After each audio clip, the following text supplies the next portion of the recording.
Between July and December 2023, we were able to subject 116 complaints through alternative dispute resolution and recovered a total of 12.168 730 and 50 cents Kenya shillings on behalf of the complainants.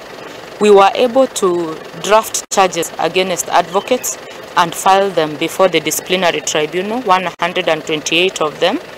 And within that period, one advocate was struck off for periods not exceeding 5 years, and 4 advocates were struck off the role of advocates. Advocates Complaints Commission is a commission that deals with complaints against all advocates.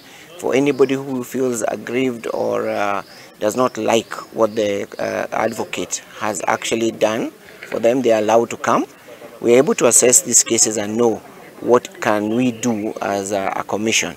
We have several divisions within the commission, which we do ADR, which is alternative dispute resolution. We can prosecute, we can actually assist you and guide you. We also investigate the case, and we take it forward in terms of if it has substance.